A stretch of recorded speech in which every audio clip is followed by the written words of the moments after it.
I'm going to backtrack a little, Okay. if I can, because my younger half-sister, Patty, who passed away a couple of years ago, she had we had different fathers. She had an undiagnosed genetic condition, but she had a great passion for Oprah Winfrey, and this was going back to the late 80s.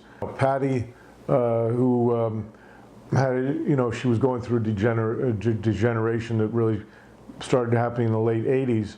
Patty was a big fan of Oprah Winfrey, and also she had written a book about her own experience while she still had use of her hands. She had typed a journal about her experience with this disease, and for years I tried to get Patty to the attention of Oprah Winfrey. I wanted her to meet Miss Winfrey, and I would send letters, and I'd send Patty's manuscript, and I was just kind of starting out in the film business, so I wasn't really as well known. I didn't have that many friends, but I'd always send something to Oprah Winfrey and get a polite form letter back, because she was probably barraged with requests.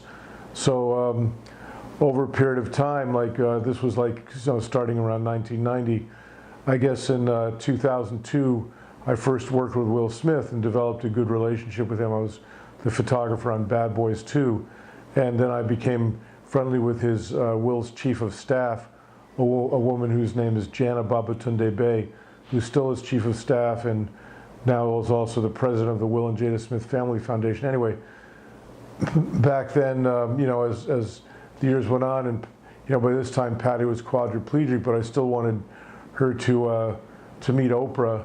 I had asked Jana, Will Smith's chief of staff, if she could connect me somehow with the Oprah Winfrey camp, and Will and Jana put me in touch with a woman named Libby Moore, who was at the time Oprah Winfrey's longtime chief of staff.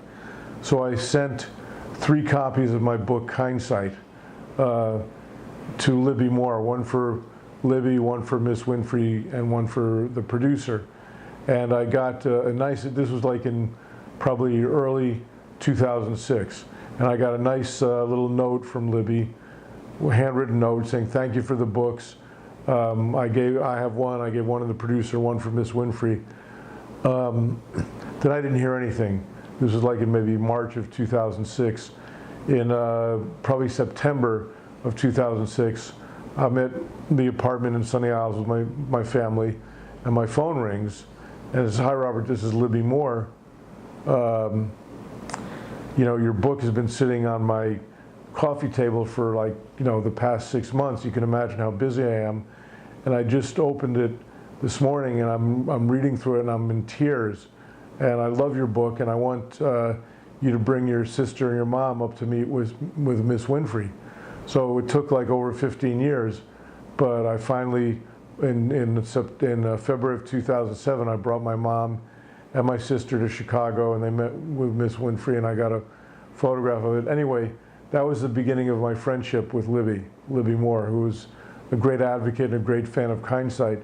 In early 2009, she said, Robert, I think you should meet with Maya Angelou, and I can set it up for you.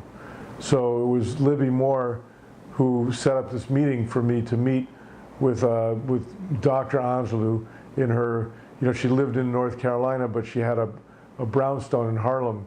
And so I was in New York, and it was the spring of 2009, and I was still able to walk at the time, and I went to her brownstone, and I went in, and she was, sitting around her dining room table with people, and it was just, there were like 3 people there, 2 other guests, and from the moment I walked in, I felt like I was in this warm sort of cocoon of intelligence and just thoughtfulness. So I was in probably spent about 3 hours at her brownstone, and we at one point I had scoped it out, and there was a big sitting chair in her living room that kind of faced the center of the room. I mean, she was in her dining room around the table with her people and with her guests, and then at one point I had, like I said, there was this big sitting chair that was her sitting chair in her facing the center of a living room, but I thought, well, I wanted to turn the chair around so it was facing the window. And I turned the chair around, and she came in the sat, and she looked out the window for the first time, and there was like a brownstone across the street that was under construction and for sale. And she goes, "Oh, look at that, I never saw that. Maybe I should buy that place." And but at any rate, we did some photos, and again, I was still, on my feet a little bit back then. So I had her sit facing the window, sort of this nice window light on her, and we did some photographs. And she had just come out with a DVD that she signed with a marker for my mom, who I gave to my mom, and that was it. And then afterwards, she had, I can't remember the name, but she had a woman who was her person that took care of her, and it was Ms. Somebody. And I sent all the photos that we did to her, and she selected the one, Dr. Angelou selected the one that she liked the most. And that was how that meeting came about, and that was it really. I sent her the photo.